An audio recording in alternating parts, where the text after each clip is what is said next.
नमस्कार। आज हम जिस विषय पर एक गहन चर्चा करने वाले हैं उसका स्रोत है श्रीमद् भागवत महापुराण। जी। और उसमें भी हम पहले स्कंद के 14वें अध्याय को समझने की कोशिश करेंगे। इस अध्याय का शीर्षक ही अपने आप में बहुत कुछ कहता है। अशुभ संकेतों से कांपा हस्तिनापुर और श्री कृष्ण वियोग की आहट। और कहानी की शुरुआत भी बड़ी बड़ी दिलचस्प है। हस्तिनापुर में धर्मराज युधिष्ठिर का शासन है, सब कुछ एकदम शांत है, समृद्ध है। लेकिन राजा के मन में एक अनजाना सा डर बैठा हुआ है। और यही इस पूरी चर्चा का केंद्र है। यह समझना कि जब एक दिव्य युग मतलब द्वापर युग अपने अंत पर था तो प्रकृति ने, समाज ने क्या संकेत दिए। अच्छा, ये सिर्फ एक कहानी नहीं है, ये एक दिव्य आत्मा के जाने और एक नए मुश्किल युग कलयुग के आने की, कह सकते हैं, एक प्रस्तावना है। तो चलिए इस गुत्थी को सुलझाते हैं। तो युधिष्ठिर सिंहासन पर बैठे हैं, पर उनका मन बेचैन है। उन्हें ऐसा क्यों लग रहा है कि कुछ बहुत बड़ा अनर्थ होने वाला है? ये तो सबसे रहस्यमयी बात है। देखिए, उनकी चिंता का कारण कोई बाहरी नहीं था, कोई दुश्मन नहीं, राज्य में कोई विद्रोह नहीं। ये एक तरह की आध्यात्मिक घबराहट थी।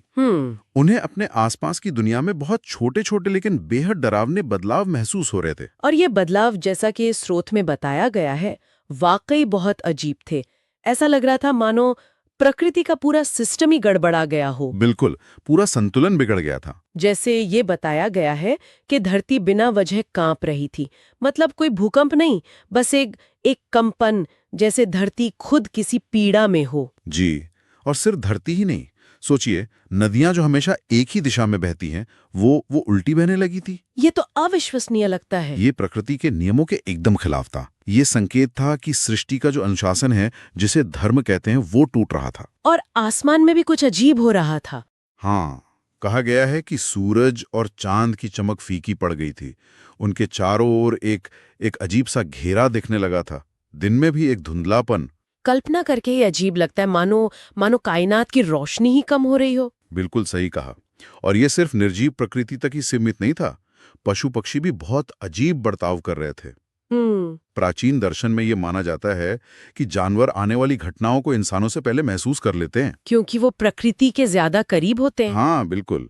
तो यहाँ जानवरों का व्यवहार एक बायो इंडिकेटर की तरह है, जो आध्यात्मिक वातावरण में हो रहे बदलाव का संकेत दे रहा है। जैसे कि क्या संकेत थे? जैसे गायें आंसू बहा रही थी, कुत्ते बेवजह आसमान की ओर देखकर रो रहे थे, जिसे हमेशा से एक अपशकुन माना गया है। और उल्लुओं का दिन में बोलना, इसे तो महाविनाश का संकेत ही माना जाता है ना? जी, ये प्रकृति के चक्र के पूरी तरह से उलट जाने का प्रतीक था। जब दिन और रात का, रोशनी और अंधेरे का फर्क ही मिटने लगे, तो आप समझ सकते हैं कि व्यवस्था ढह रही है। और इसका असर समाज पर भी पड़ रहा था, लोगों पर। हाँ, और युधिष्ठिर ये देख रहे थे। लोगों के व्यवहार में बदलाव आ रहा था। गुस्सा, लालच, झूठ, ये सब समाज में बढ़ने लगा था। रिश्तों में कड़वाहट आ रही थी। तो एक धर्मराज होने के नाते वो समाज की इस नैतिक गिरावट को साफ साफ महसूस कर पा रहे थे। बिल्कुल। उन्होंने इन बिखरे हुए संकेतों को जोड़ा, प्रकृति, जानवर, इंसान, और वो समझ गए कि इन सब का केंद्र बिंदु एक ही है, द्वारका। तो इसी घबराहट में युधिष्ठिर अपने भाइयों को बुलाते हैं, भीम, अर्जुन, नकुल और सहदेव को। जी। और जब वो अपनी चिंता बताते हैं तो भीम भी एक चौंकाने वाली बात स्वीकार करते हैं। वो कहते हैं, भैया, मुझे भी अपनी भुजाओं में पहले जैसी शक्ति महसूस नहीं हो रही। ये बहुत बड़ी बात है। भीम जो अपनी ताकत के लिए जाने जाते थे, हाँ, उन्हें भी अपनी शक्ति कम होती हुई लग रही थी। ऐसा लग रहा था मानो उनकी शारीरिक शक्ति भी उस दिव्य ऊर्जा से जुड़ी थी, जो अब धीरे धीरे खत्म हो रही थी। और नकुल, सहदेव, वो ज्योतिष के जानकार थे। उन्होंने भी ग्रहों नक्षत्रों की चाल देखकर बताया कि आसमान में भी महापरिवर्तन के योग बन रहे हैं। तो अब ये सिर्फ युधिष्ठिर का वहम नहीं था, हर स्तर पर इसकी पुष्टि हो रही थी। जी। लेकिन इन सब में सबसे ज्यादा परेशान अर्जुन थे। स्रोत में लिखा है कि उनका चेहरा उतरा हुआ था और मन बार बार द्वारका की तरफ भाग रहा था। उनकी चिंता इतनी गहरी क्यों थी? क्योंकि अर्जुन का पूरा जीवन, उनका पूरा विश्वास एक ही धुरी पर टिका था, श्री कृष्ण। हाँ, जब तक श्री कृष्ण पृथ्वी पर हैं, तब तक कोई भी अनिष्ट हो ही नहीं सकता, ये उनका विश्वास था। श्री कृष्ण उनके लिए सिर्फ मित्र नहीं थे, वो उनका दिव्य कवच थे। मतलब उनका सबसे बड़ा विश्वास ही उनकी चिंता का कारण बन गया था। बिल्कुल, यही तो द्वंद्व था। वो सोच रहे थे अगर श्री कृष्ण के होते हुए भी धरती कांप रही है, सूरज की रोशनी फीकी पड़ रही है, तो इसका क्या मतलब है? क्या मेरे भगवान का प्रभाव कम हो गया है? या फिर कोई ऐसी अनहोनी हो गई है जिसके बारे में मैं सोच भी नहीं सकता। ये सवाल उनके पूरे अस्तित्व को हिला रहा था। तो पांडव इसी उलझन में फंसे थे, एक तरह से पूरी तरह असहाय। और ठीक उसी पल जब सारे रास्ते बंद लग रहे थे, मानो उनके मौन प्रश्नों के उत्तर में आकाश से वीणा की ध्वनि सुनाई देती है। देवर्षि नारद? जी, देवर्षि नारद मुनि हस्तिनापुर में प्रकट होते हैं। उनका आना हमेशा इस बात का संकेत होता है कि कोई बड़ा रहस्य खुलने वाला है। युधिष्ठिर के लिए ये एक मौका था। उन्होंने बिना कोई भूमिका बांधे सीधे अपने मन का सबसे बड़ा डर नारद मुनि के सामने रख दिया। उन्होंने हाथ जोड़कर पूछा, हे देवर्षि, चारों ओर अनिष्ट दिख रहा है, मेरा मन कांप रहा है, आप बस इतना बता दीजिए, क्या भगवान श्री कृष्ण द्वारका में कुशल से हैं? उस एक पल में जैसे पूरी सभा की सांसें रुक गईं। और नारद मुनि का जवाब? उनका जवाब शब्दों में नहीं था। पुराण कहता है नारद मुनि कुछ पल मौन रहे। वो खामोशी, वो किसी भी भाषण से ज्यादा भारी थी। उनकी आंखों में गहरी करुणा थी, जैसे वो उस सच को जानते थे जिसे कहने के लिए शब्द कम पड़ रहे थे। हाँ, और फिर कुछ पलों के बाद वो बहुत धीरे से बोले, हे राजन, समय की लीला को कोई नहीं रोक सकता। एक दार्शनिक जवाब। जी, वो सीधे सीधे कुछ नहीं कह रहे थे, लेकिन युधिष्ठिर को उस भयानक सत्य को सुनने के लिए तैयार कर रहे थे। और फिर? और इसके बाद उन्होंने वो वाक्य कहा जिसने सिर्फ हस्तिनापुर को नहीं बल्कि पूरे युग को शोक में डुबो दिया। उन्होंने कहा, भगवान श्री कृष्ण अपनी लीला पूरी कर इस धरती को छोड़कर अपने परम धाम को लौट गए हैं। एक पल के लिए यहाँ रुकते हैं जी। ये सिर्फ एक मृत्यु का समाचार नहीं था। नहीं, बिल्कुल नहीं। ये एक युग के अंत की घोषणा थी, एक दुनिया के ढह जाने की खबर। इसका असर इतना विनाशकारी था कि युधिष्ठिर ये सुनते ही बेहोश होकर गिर पड़े। और अर्जुन, जिनके हाथों में गांडीव धनुष कभी कांपता नहीं था, उनके हाथ कांपने लगे। धनुष हाथ से छूटकर गिर गया। और भीम, जो शक्ति के प्रतीक थे, वो एक बच्चे की तरह फूट फूट कर रोने लगे। पुराण में एक बहुत ही मार्मिक उपमा है। ऐसा लगा मानो संसार का सूर्य ही अस्त हो गया हो। श्री कृष्ण उस युग के सूर्य थे।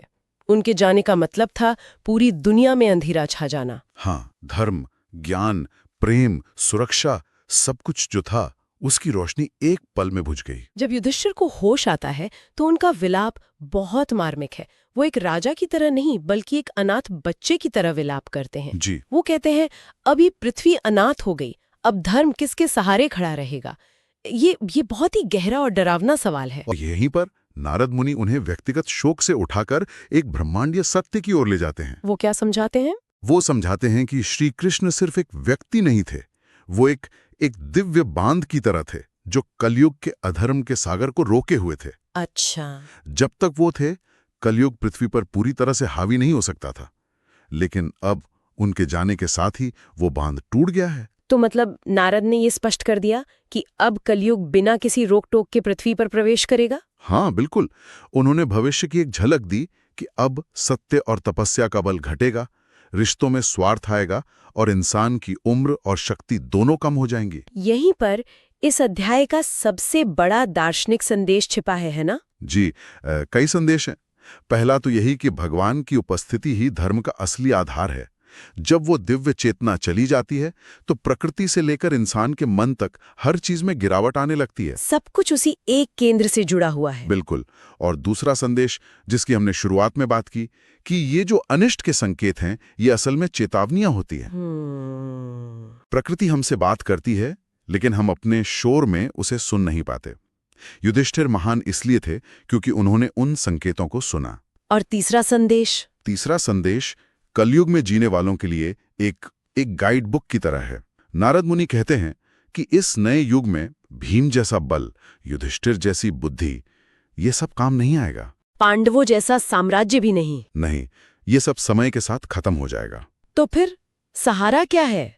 अगर बल, बुद्धि, सत्ता कुछ भी नहीं बचेगा तो इंसान जिएगा किसके भरोसे? नारद कहते हैं, केवल भक्ति का सहारा है, ईश्वर का नाम और उनके प्रति अटूट श्रद्धा।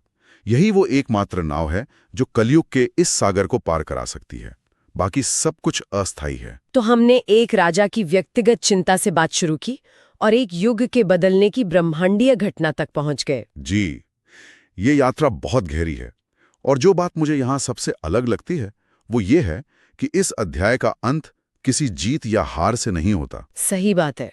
इसका अंत होता है मौन, शोक और वैराग्य से।